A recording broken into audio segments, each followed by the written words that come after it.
Crimson Trace offers a free Batteries for Life program that includes nearly all laser sights, electronic sights, and rifle scopes.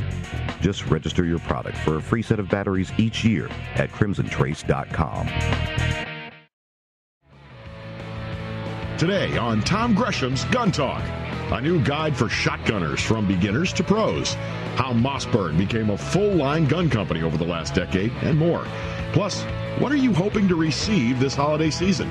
Call 866-TALK-GUN with your wish list, plus your comments, questions, and range reports. And now, here's Tom.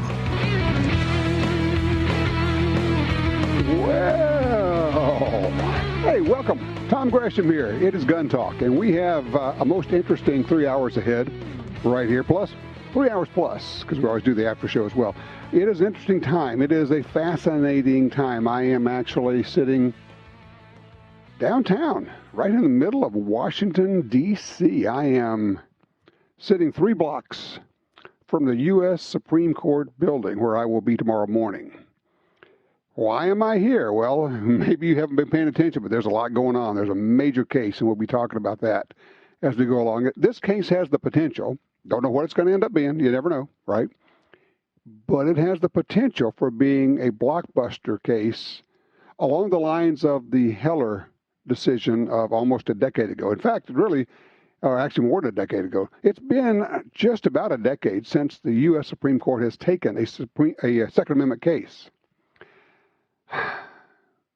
Why they have refused to take it has spurred a lot of speculation. Why they're taking it now does the same thing, although I think we can probably agree that the change in the makeup of the Supreme Court has much to do with it. We now have Justices Gorsuch and Kavanaugh, the Trump appointees. Changed the makeup of the Supreme Court and made it, we think, more amenable to taking a look at the Second Amendment. Justice Clarence Thomas last year, when the court decided to not take a case, deny certiorari on an important case out of California, a Second Amendment case, he wrote a scathing, blistering 14-page dissent where he talked about, I guess this court has decided that the Second Amendment is a second-class right. It went on and on about how can we not take this case. We decided, Heller, 10 years ago, we said this is an individual right, not a collective right. And lower courts, here's what's been going on, just so you know. The lower courts have been essentially ignoring the Supreme Court ruling.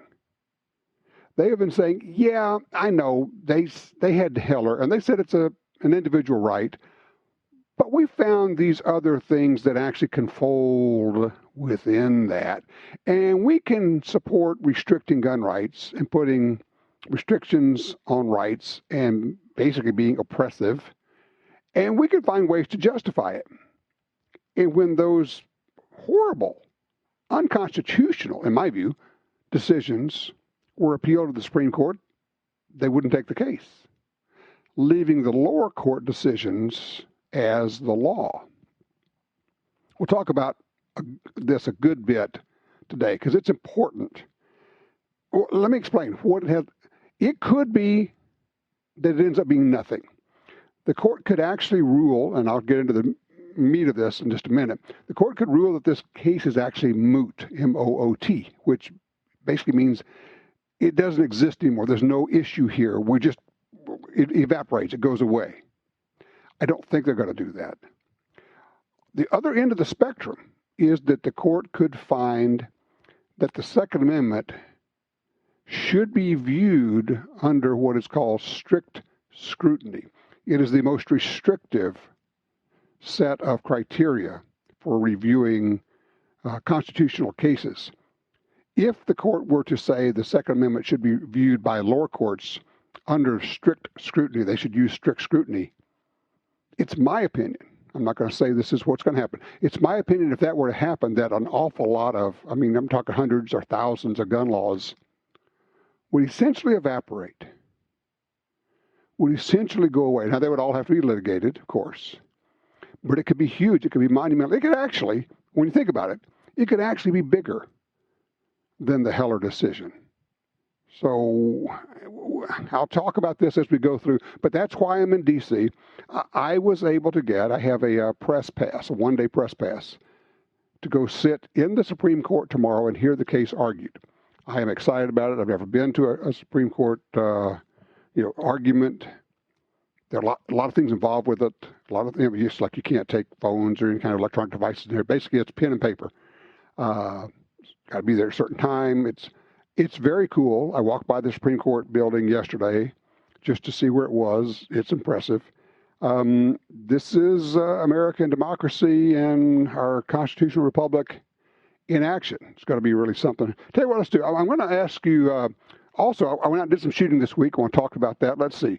Single action revolver, lever action rifle, semi-auto pistols, rifles, new guns, old guns, introduced somebody to some cool guns, and watched a grandfather who's a really good shot, an instructor, teach his grandson, who's about 5 years old, shooting using a .22, sized down to the youngster with a suppressor on it. Very cool. So if you have a story you'd like to tell us, range report you'd like to pass along, 866-TALK-GUN. Justin and Glenn, we're going to get right to you as soon as we come back. We're going to take a quick break. I'm Tom Gresham. This is Gun Talk.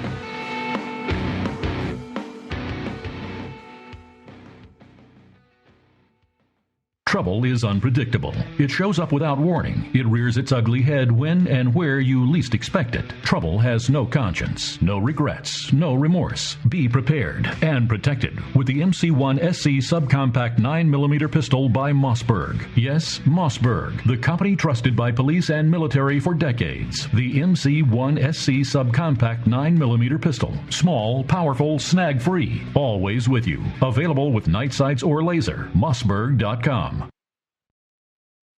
It's the Bill of Rights, not the Bill of Needs. I'm Alan Gottlieb, founder of the Second Amendment Foundation. When someone says we don't need that kind of gun, remind them the Founding Fathers determined what rights our Constitution should protect. There's a world of difference between rights and needs. It is not the function of government to tell us what we need or what we don't. Certainly no one needs an assault rifle or a Saturday night special, or for that matter, no one needs a Corvette with a high-capacity horsepower engine capable of speeds to 150 miles per hour. But in the hands of honest, responsible individuals, we have the right of choice. We have the right to read books others don't like. We have the right to listen to any radio program we choose. We have the right to dress the way we want to. We also have the right to own firearms of our choice. So the next time someone tells you, you don't need something, tell them it's the Bill of Rights, not the Bill of Needs. Join the Second Amendment Foundation today so that this message and our Bill of Rights might live. Call 425-454-7012. That's 425-454-7012. Since 1937, Ducks Unlimited has led the charge on wetlands and waterfowl conservation.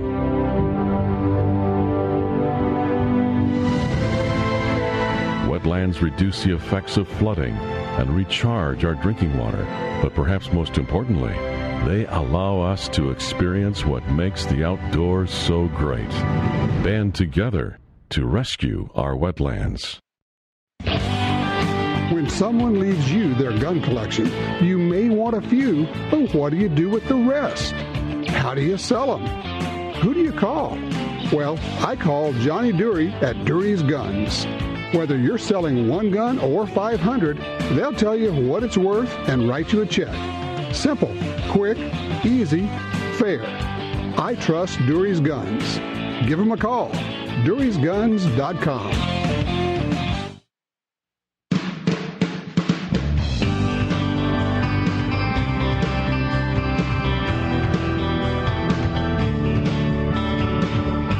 Out of the news this morning, we see in New Orleans, 10 people shot on Canal Street. New Orleans Police Department says 2 in critical condition. Originally, they'd said 11 people shot. Now they say 10. Just kind of a heads up in terms of your safety and security and things that you can pass along to your family. Hanging out at the corner of Canal Street and Bourbon Street in New Orleans at 3:30 a.m.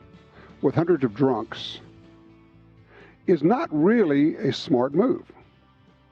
Yes, I know. We should be able to go anywhere we want without fear or worry.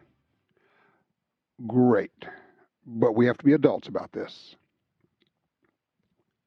If you are hanging out with drunks, you are putting yourself in danger. Period. Don't hang out with people who are drunk. Don't get drunk yourself. Yeah, but no, there's no yeah, but. Okay, just no. Just no. All right, I know a lot of people are going, really? Really? That's what I do every weekend. Okay. But hanging out in areas where you know there is a history. By the way, if you just use your web searcher and you look for shootings on Canal Street or shootings in New Orleans, you will see that over the last, 10 years, there have been a bunch of these. Typically in places where there are a lot of people gathered, typically at 2, 3, 4 in the morning, always with drunks everywhere.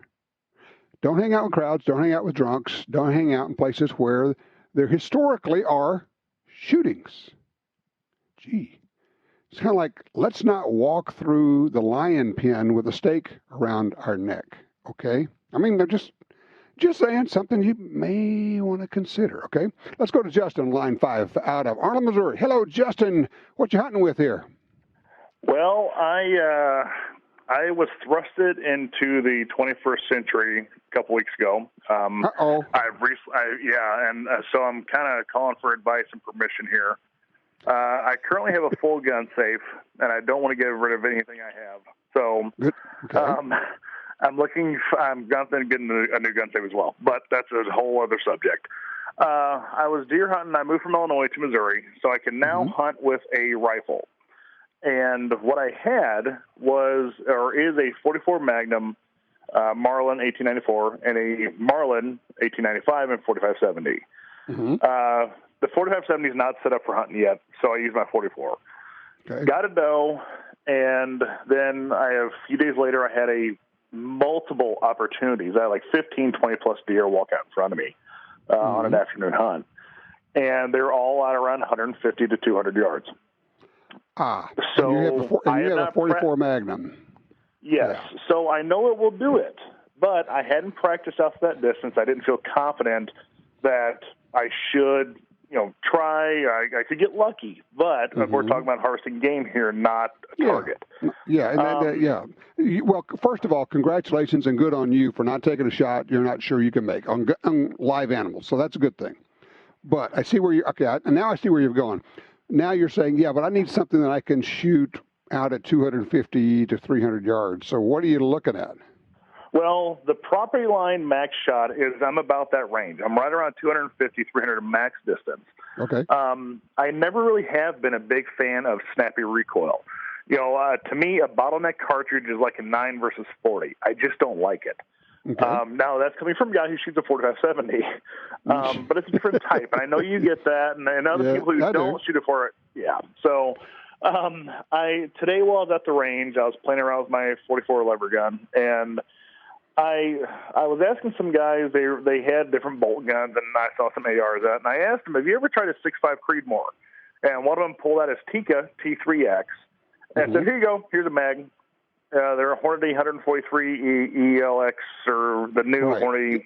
ELDX, yeah, they're real nice. Yeah, and I shot it, and my first words were, holy crap, this is amazing. Yes. And the owner, he just kind of grinned and said, I love spending other people's money. And so there you go. So I don't have the money for a Tico right now. However, I have heard good stuff about the Savage Axis and the Ruger American. Okay. And I really don't know what direction to go. I'm a very particular person when it comes to quality of whatever I purchase. So to me, I think I should be buying that $1,000 gun, that $1,500 rifle. But I can't, in the near future, make that type of investment. All right. Let me jump in. Let me give you my thoughts, okay? Okay. The two you mentioned, the Savage Axis and the Ruger American rifles, are both really good. They're both in that $400 range. Would you agree? Something like that. You're going to need to budget another $200, $200 to $300 for a scope. Don't go cheap on your scope because then you screw up the whole system. So $200 to $300 for a scope. I've shot the Axis a little bit, but I own Ruger Americans, and I've hunted with Ruger Americans. In our experience, and we've shot a lot of them at Gun Talk, they're stupidly accurate. I mean, they have no business being as good as they are. In fact, I got a buddy who's he's a top competitive shooter, long range, can't parry, all of that. He was shooting one, and he was just going, "This is just crazy." He says, I don't believe how accurate this thing is. Out of the box, stock trigger, everything else. So I'm a big fan of the Ruger American. You cannot go wrong with either one. And I absolutely applaud the idea of going 6.5 Creedmoor. You can buy ammo for it everywhere now. It doesn't kick much. It's kind of 257, kind of a kick, not much to it. Easy 300-yard gun. Not a deal. Oh yeah, and Savage. Oh, that's right. I'm getting notes here. Savage has rebates now, depending on the model, and you can adjust the trigger with them. That's one thought that's coming in here. I think that's Michelle who's sending that to me. She would. So you can check that out. Yeah, you check that out, and also check to see if there are rebates or anything going on with the Ruger American. There very well may be right now. I think what it's going to come down to, honestly, is if you go into a store and you hold them both up and look at them and try the trigger, you're going to go, yes, I like this one a little bit better than the other one. You're not going to go wrong either way. Okay. Well, and as far as scope goes, I know you're talking about glass. I've heard you talk in the past where usually what you spin on the rifle, you need to spin on top as well. Well, I planned on to some degree, but the scope I had on my 44 mag is a Leupold Freedom 2-7, and I figure for longer wood shots and out to 200 yards, that 2-7 should be good for deer. So that's what I'm going to start with. I do plan on investing into a 3-9, at least, maybe a 3-12, but I got to figure out axle or whatever it is. It's the adjustment on the scope. That's not your magnification, but. Okay, let me just address the whole magnification deal. With a 7-power top magnification, you're limited to something like 1,200 yards. Oh, okay. So 2-7 works then. Yeah. So what? My point is 7 is plenty for what you're talking about. I mean, people they want their 25, magnification. Going, really? Come on, it's a deer. It's really easy to hit a deer at 300 yards with a 7-power scope. It's just not difficult at all. So you're fine. That choice of scope is going to be just fine. Okay. Okay. Well, I greatly appreciate your time, and hopefully you had a good Thanksgiving, and hopefully you have a good Christmas. Absolutely, we'll do. And I'm hoping that I'm really interested in hearing this court case tomorrow at the Supreme Court. With any luck, we'll get at least a little bit of a hint of which way they're leaning, although sometimes it's really difficult to tell. Thank you, Justin. Appreciate that. Hey, Glenn, thanks for your patience coming out of Washington State on line 4. What's on your mind, sir? Well, we got our first snow this morning, but I thought I'd call you up. You had an old guy on here about 3 weeks ago who couldn't rack his gun anymore because he had arthritis or something in his hand. Oh, yeah, and I hear that occasionally. Yeah, and I got possibly the cure. Okay. I'm 66. I split load and stack a quart of firewood every other day, and I've been a carpenter for 42 years. I got a bum knee, a bum hip, and a bum shoulder. And they call you lucky. Well, I'm still alive. Actually, I am That's lucky. right. I was the third born to my parents and the first one that lived. Oh, But anyway, I want to, all the older guys listening to your radio show, there's a vitamin shop out there on the internet called Swanson's. Okay. And there's a vitamin, it's a B vitamin, it's called niacinamide. 500 milligrams. I take 1 in the morning and 2 in the evening. Now, it's an anti-inflammatory. It's a natural thing we produce gobs of when we're young. And, of course, the older we get, the less and less and less we produce. And I've been taking it for a couple of years and only found out 6 months ago that I wasn't taking enough. I was taking 500 milligrams a day, and you need to take about 1,500. Let me ask you a question. Could you tell the difference before and after you took this? Oh, yeah. Oh, yeah. Well, see, the thing is, I don't know if I have arthritis in my knee or my hip, but every once in a while, those puppies will decide they're going to make my life a living hell. Let me tell you, you can't sleep, walk, even laying in a chair hurts like crazy. Since I bumped it up to 1,500 milligrams a day, I haven't had another episode. It's an interesting point.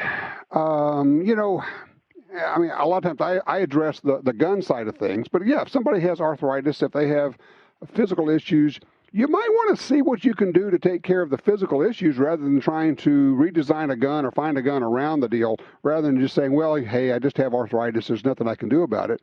That's right. I mean, whether it's this site or a doctor you go to or somebody else, I kind of like the idea of, hey, let's see if we can fix the issue, and then you could use any gun you want.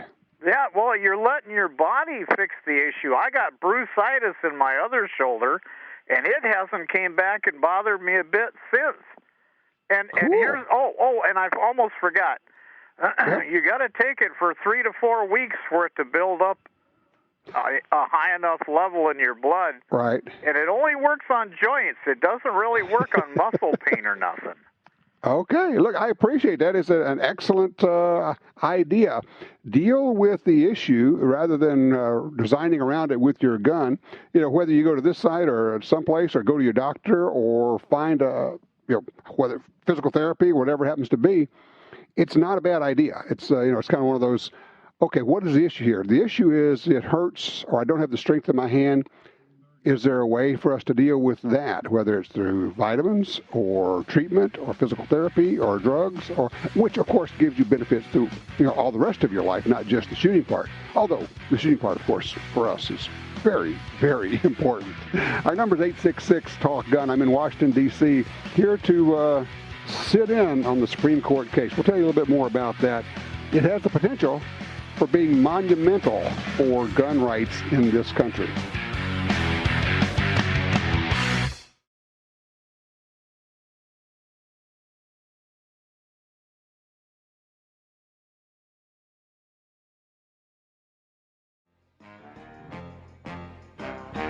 Good morning, Mr. Gresham. Your mission, should you decide to accept it, is to host a radio show that will bring truth and common sense to the discussion of firearms rights in this country. Good luck, Tom, to you and your Tom Gresham's Gun Talk team.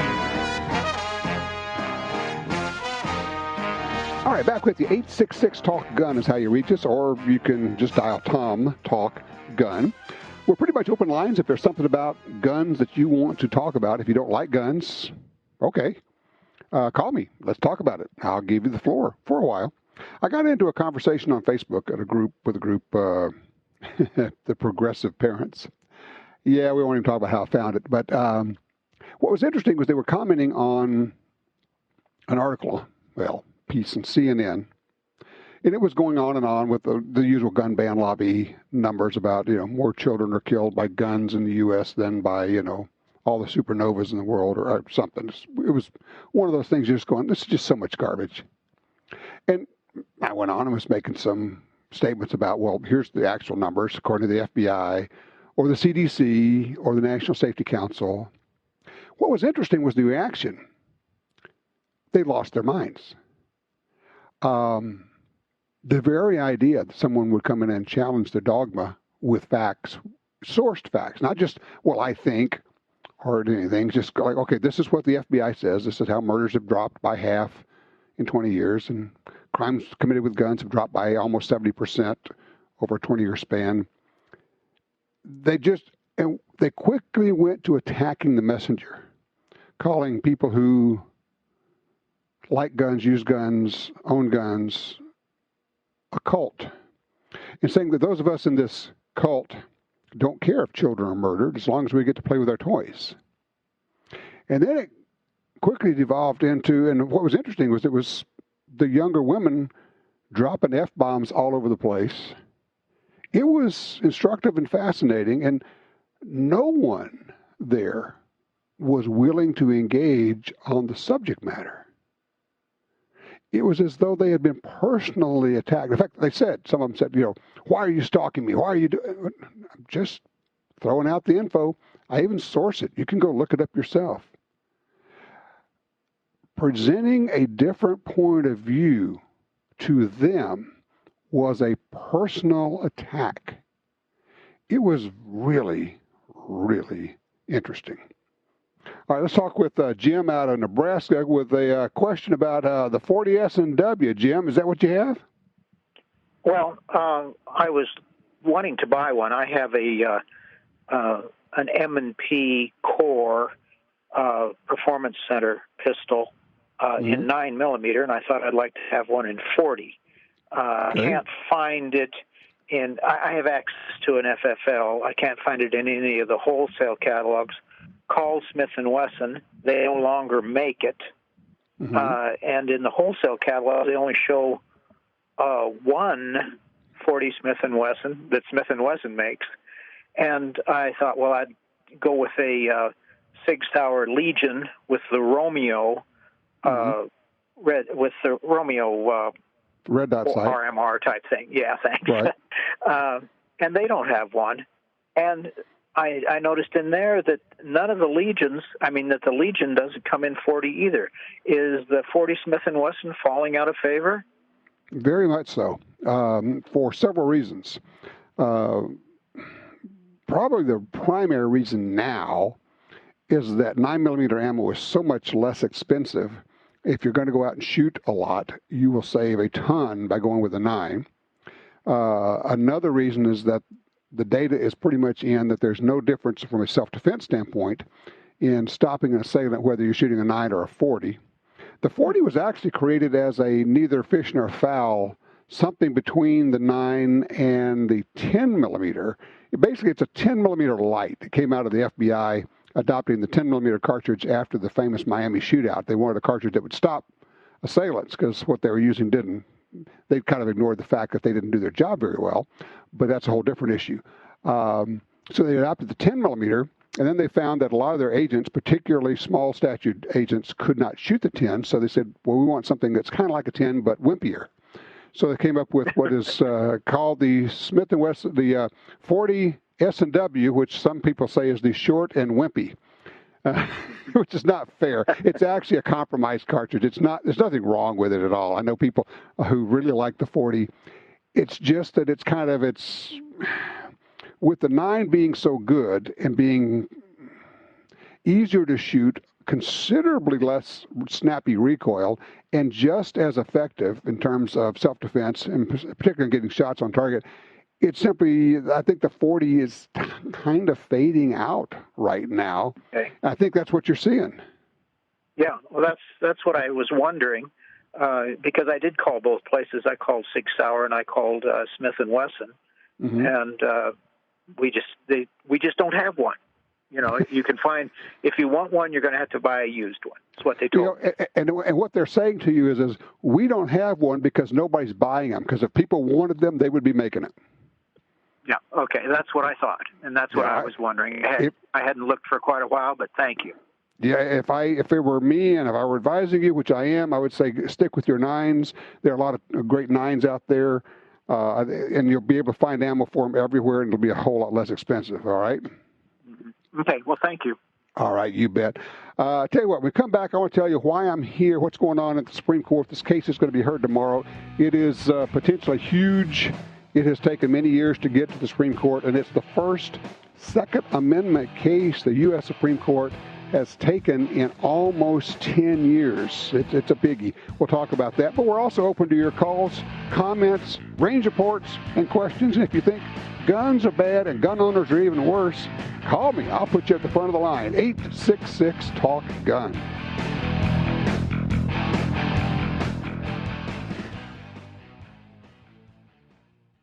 Brownells.com is your home for all things firearms. Looking for a retro rifle? How about the BRN 180 or 180S, named one of SHOT Show's best products of 2019? Visit Brownells.com for guns, ammo, reloading equipment, or anything you need to customize your firearm, and enjoy the industry's only guaranteed forever satisfaction policy. To stay up to date with the latest and best deals from Brownells, text BRN to 556-223. You got your carry permit, and that's good. But you know you could use more training. Get the DVDs, which have what you need. Springfield Armory presents Concealed Carry 1 and Concealed Carry 2 with Bata Group. Learn specific concealed carry skills from Top Gun fighting trainers. Get trained. Be prepared. This really is life and death. ShopGunTalk.com. That's ShopGunTalk.com.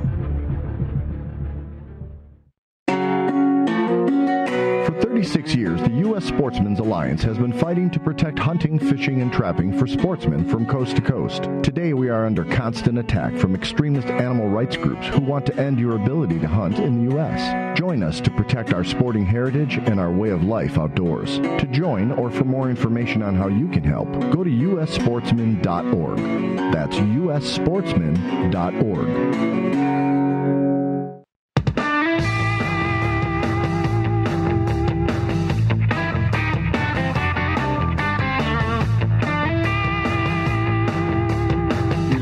Supreme Court has taken a Second Amendment case, first one in, 10 years. The case was originally, I guess it came out of 2013. Let me back up. Tell you what the case is. I'm here in D.C. I'll be going to the court tomorrow. I was granted a day pass, a press pass, which you apply for. I'll be able to sit in, take notes, and report to you afterwards what I heard. And then, of course, later on in the day, they release the transcript, and then later in the week, they actually release the audio recording of the case. This is the case is the New York State Rifle and Pistol Association versus the City of New York. The crux of it is this: in New York City, up until just a couple months ago, the law was, of course, it's very difficult to get a pistol permit in New York City. But if you have one, then they had a law that says you can't take your pistol out of the city. No, really. It has to be unloaded, locked up, but you still can't take it out of the city. Because their argument was, well, then that would make it more dangerous for people in the city because there would be, I guess, guns on the street. Be guns that were owned by people who had been vetted completely. I'm talking about psychiatric evaluations to get these permits in New York. But somehow these would be guns on the street, and that would make it more dangerous. So you couldn't take your gun out of the city to your home within New York if you had a second home somewhere. You certainly couldn't take it to go train somewhere. So that was challenged, and it went through the courts, it was appealed and all, and finally it was appealed to the United States Supreme Court, and the Supreme Court says, yeah, we'll take the case. They granted certiorari. At which point, New York says, oh, the Supreme Court's going to take the case. We could lose this, and it could be a huge precedent because we got caught restricting people's constitutional rights. Never mind. We're going to repeal the law. And so they repealed the law. They said, see, nothing to see here. It's all good. And then, to double down on that, New York State passed a law that says New York can't, or none of the cities there, can pass a similar law. Thus saying to the Supreme Court, not only are we going to repeal the law, we're going to say we'll never do it again. Honest, promise. King's X, fingers crossed, all the rest of it. Pinky swear. Except the Supreme Court looked at that and went, yeah, we've seen this kind of thing before. You can't restrict people's rights and then, as we're about to look at it, say, okay, we're not going to do that anymore. Time out, we're out. So what happens is then the argument from New York is, well, now the case is moot. The threat doesn't exist there. The law doesn't exist anymore. But of course, that does nothing to address the fact that it was unconstitutional in the first place and people's rights were restricted. So that's what the New York State Rifle and Pistol Association is asking the Supreme Court to do is to address that, as well as some other things in here. On the positive side, the attorney who is arguing the case for the New York State Rifle and Pistol Association is Paul Clement, former Solicitor General of the United States of America. Paul Clement was one of the attorneys to argue the Heller and McDonald cases. He also has argued 90 cases before the United States Supreme Court. Imagine that. Paul Clement has argued 90 cases before the Supreme Court. He knows his way around. This is a very good thing. What could happen?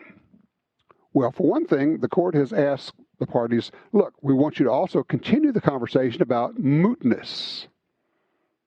If it went terribly wrong for us, the court could basically meet in the next week or so and say, okay, the case is actually moot. We're not even going to discuss it. It's gone. And then it just goes away. The court could also say, okay, the case is not moot. It actually is ripe for us to take a look at it, and then we will consider the arguments that were placed before us last Monday. If that happens, one of the things we're looking at is the possibility of the Supreme Court deciding the level of scrutiny which courts should use when addressing the Second Amendment. Now, we're getting down into the weeds here, but here's why this is important. There are three levels of scrutiny. That is, the hurdles that the government must get over in order to be able to restrict people. So you got strict scrutiny, which is the toughest one, and that's what we would hope for. I don't know that we'll get that. There's intermediate scrutiny, which would be very good because it's still stronger than what's called rational basis. Now we're getting really down into the weeds. Basically, rational basis means if the government says we want to do this, essentially it can. It can restrict rights. And that's what has been done to the Second Amendment, to gun rights. On a lot of these lower courts, they use rational basis, which is, hey, the government says we have a need to do it, we want to do it, we're going to do it. Cool. We're good with that. If you get all the way up to strict scrutiny, the requirement is the government has to have a compelling interest, a very strong interest, and then the law must be tailored to restrict rights the least amount possible to achieve the goal. If that were to happen, if we were to get strict scrutiny out of this, and look, never been a lawyer, I don't even play one on TV, okay? But I think that would give us the strong possibility of doing away with a lot of gun control laws in the U.S. In the Heller decision, Justice Scalia basically spelled out that you cannot ban entire classes of guns. You cannot ban guns that are in common use. That would mean that states that ban what they call assault weapons, semi-automatic rifles, I think those laws would be subject to another review and possibly strike down those. Whether or not that applies to magazine capacity bans, I don't know. I've heard it argued both ways by various attorneys. But this case, the New York State Rifle and Pistol Association case, has the potential for being huge for us. So here's the deal. I'm going to go there tomorrow. When I get there in the morning, there probably will be protests. I know that the Giffords group, the Brady groups, the gun ban groups have, they're asking all their people to come out. If you're in the area, come on down. 8 o'clock in the morning, get in front of the Supreme Court, be there with everybody else. I'm going to live stream. Go to the Gun Talk Media Facebook page. I'm going to live stream from there, kind of show you what's going on. And then after the whole thing is over, time allowing, I'm going to try to do a live stream on our Facebook page as well. Again, Gun Talk Media. And I will give you my impressions of what I saw, of what I think, and we're trying to read the tea leaves. Of course, we know historically trying to predict what the Supreme Court's going to do on the basis of the questions they ask during the session it can lead you astray. We'll let you know what it feels like when I get there. All right, we are open lines for you. 866-TALK-GUN. Give me a holler. I'm Tom Gresham. This is Gun Talk.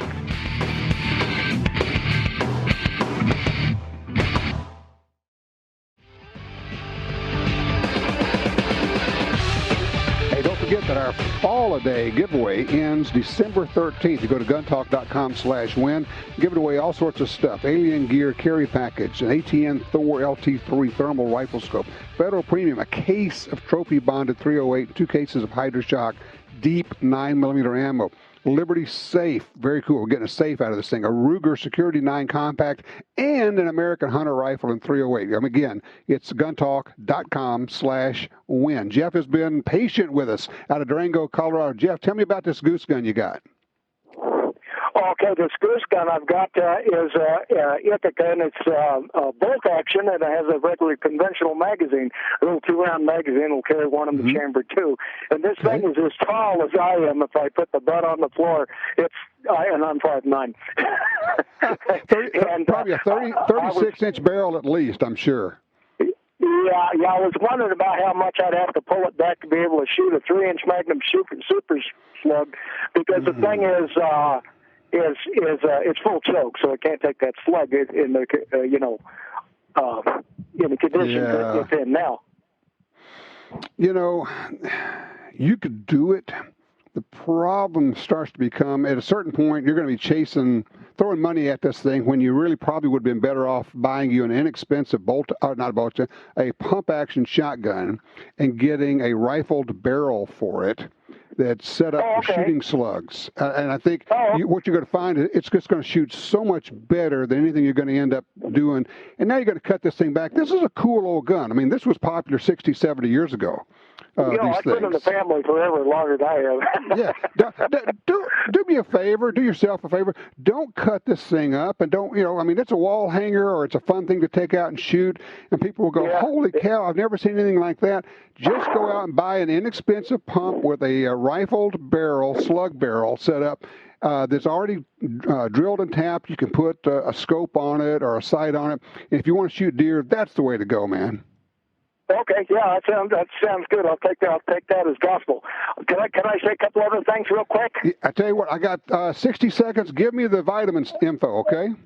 Okay, the vitamin info. We've got to be careful if you're taking flesh vitamins. It's niacin, niacinamide, and nicotinic acid are all the same thing. If you're taking non-flesh vitamins, then you can take a lot, like a gentleman said. And by the way, I do the same thing too. It works great. But if you're taking flesh vitamins, you got to cut that back to 50 or 100 milligrams at a time. And if you've already built it up to that with taking non-flesh vitamins in your blood, you will be burning. You will be seriously regretful of what you did. Okay. Ooh, okay. Well, you know what that tells me is that don't go, first of all, don't take medication advice from a show called Gun Talk. So, because I don't know anything about this stuff, but you got to be informed on this. I appreciate, Jeff. Look, I got a scoop, but that's really good. It's a nice warning for people. Inform yourself. There are going to be websites you can go to WebMD, go to different places on the internet, do your homework, be aware, be careful about where you get your advice on medications and everything else. It's kind of like getting your gun information. There's a lot of places you can go on the web, and you can learn everything about guns, and an awful lot of it is either bad or wrong or actually sometimes dangerous. Choose your experts carefully. I don't claim to be an expert, but I hang around with enough of them I can pass along the information to you. And I'll also tell you, what I know and what I don't know. So there you go. All right, so question on the floor is, what are you buying? Christmas time's coming. Are you buying anything for yourself? Are you buying anything for anybody else? And I want to throw out a thought for you. If you say, I got enough guns, here's something you could do for yourself. How about making the commitment to becoming a firearms instructor, especially if you are a woman? We need a lot more women firearms instructors.